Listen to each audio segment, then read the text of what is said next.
والله جهاز مش طبيعي، يخرب بيت كده يا جدعان. ده في كل حاجه حرفيا تخليه فلاج شيب كيلر، وفي نفس الوقت تليفون حمال اسيه وبيصور كويس وبيقدم لك بطاريه 6000 ملي امبير.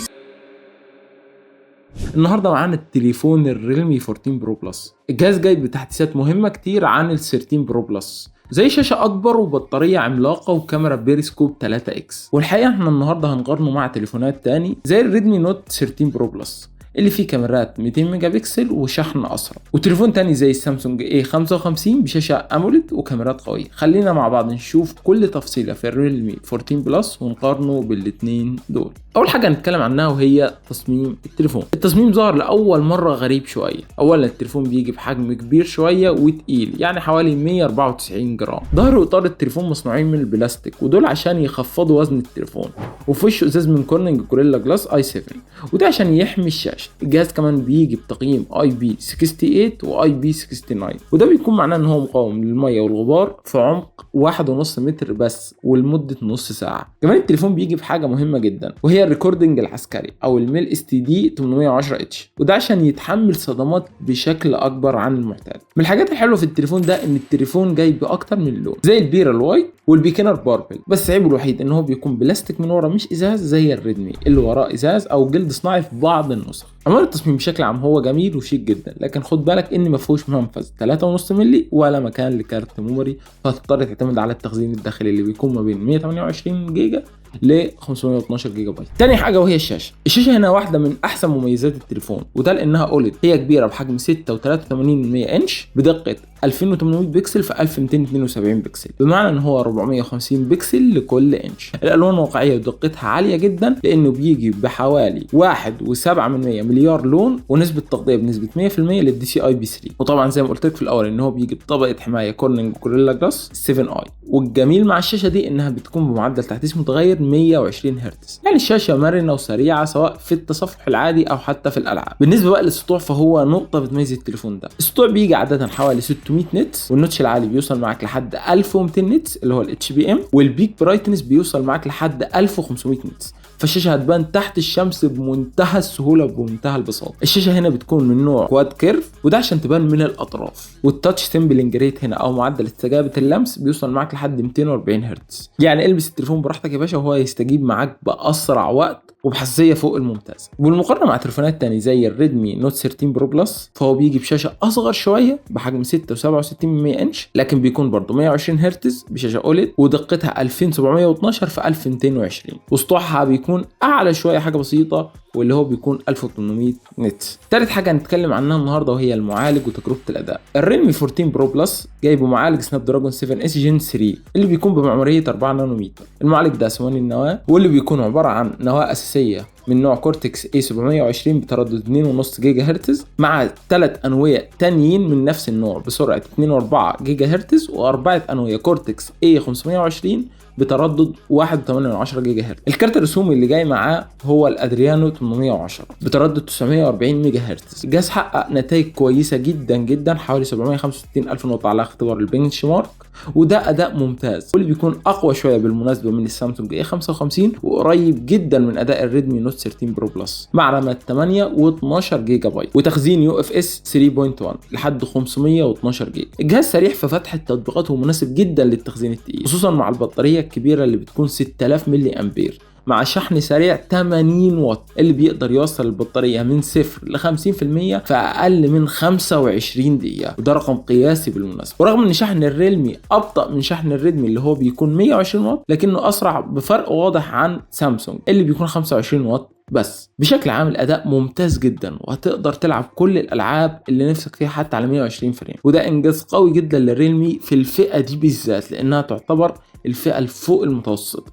نيجي لاهم حاجه بقى وهي الكاميرات. الريلمي 14 بلس جاي معاه 3 كاميرات خلفيه محترمه جدا. اولهم بتكون كاميرا اساسيه 50 ميجا بكسل بمستشعر سوني IMX 896 مع فتحه عدسه f1.8 ومثبت بصري OIS، وده بيظبط لك الصوره مهما ايدك اتهزت. كمان معاها عدسه بيريسكوب تيليفوتو بدقه 50 ميجا بكسل بمستشعر سوني IMX 882، واللي بتعمل معاك اوبتيكال زوم لحد 3 اكس مع مثبت OIS برضه. والعدسه الثالثه اللي بتكون الترا وايد، ودي بتيجي بدقه 8 ميجا بكسل بزاويه واسعه 112 درجه مع فتحه عدسه 2.2. السيلفي هنا بتكون 32 ميجا بكسل بفتحه عدسه f2.0 مع فوكس تلقائي، وده بيشتغل عن طريق ان هو بيتبع حركه عينك عشان الصوره تطلع مظبوطه مهما انت تتحرك. الفلاش هنا جامد جدا، وده بسبب حاجه اسمها الماجيك جلو، وده بيكون ثلاثي الاضاءه وبتتحكم في الوان عشان تطلع لك اضاءه طبيعيه اكتر. لو جينا نقارن هنلاقي ان الريدمي النوت 13 برو بلس عنده كاميرات 200 ميجا بكسل ضخمه بس مفيش تيليفوتو حقيقي، والسامسونج الاي 55 عنده كاميرات 50 ميجا بكسل مع الترا وايد اوسع شويه وماكرو. من الاخر كده الريلمي لعبها صح، جايب لك تيليفوتو حقيقيه، حاجه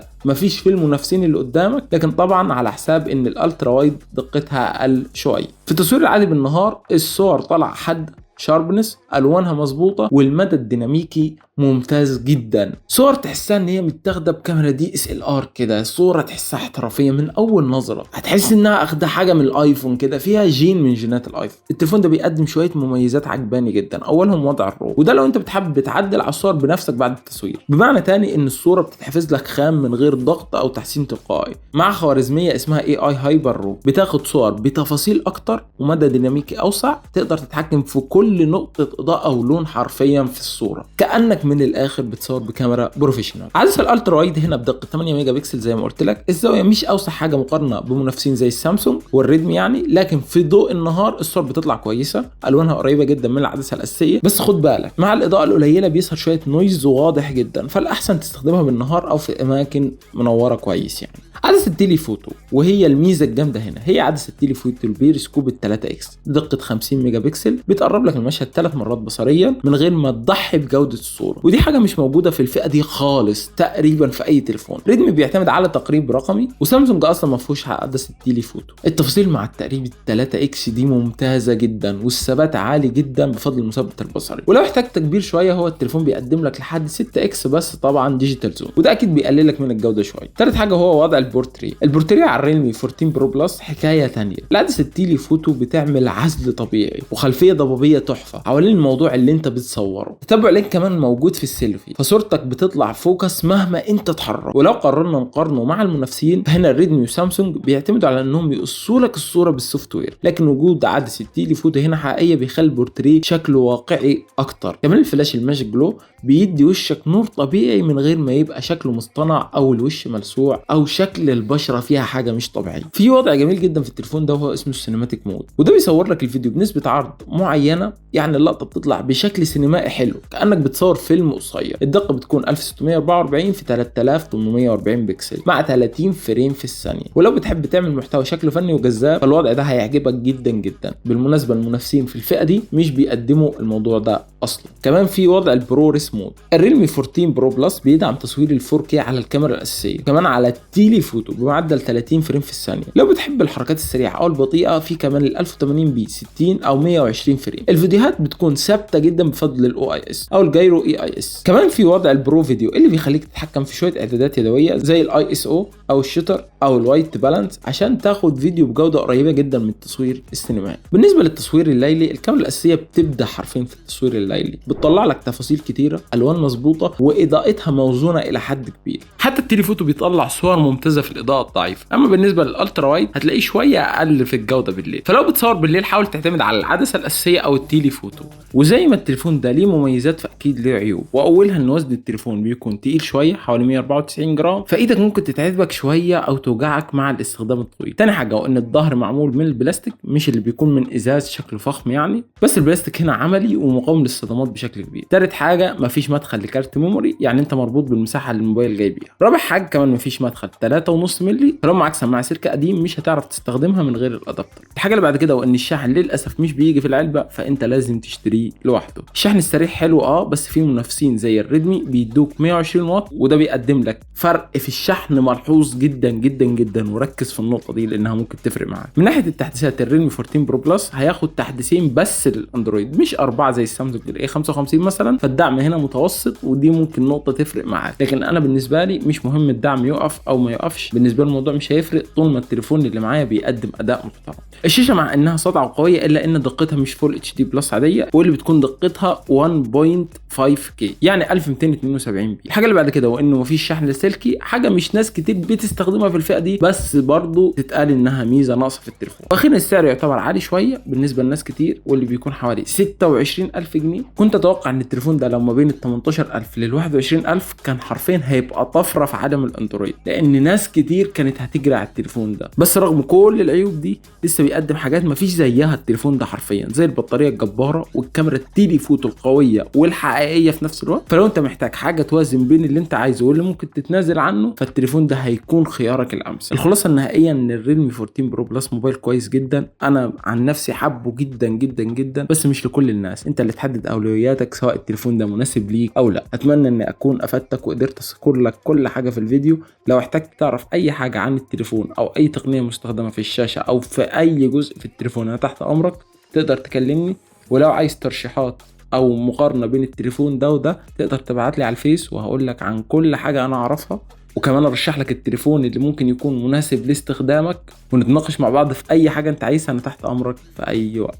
بس ده كان فيديو النهارده، اتمنى ان هو يكون عجبك، ولو وصلت لهنا اتمنى انك تعمل لايك وتكتب لي كومنت حتى لو بسيط بكلمه شكرا، او حتى الفيديو جميل، وانا الكومنت بتاعك ده هيسعدني فوق ما انت تتخيل. وسلام.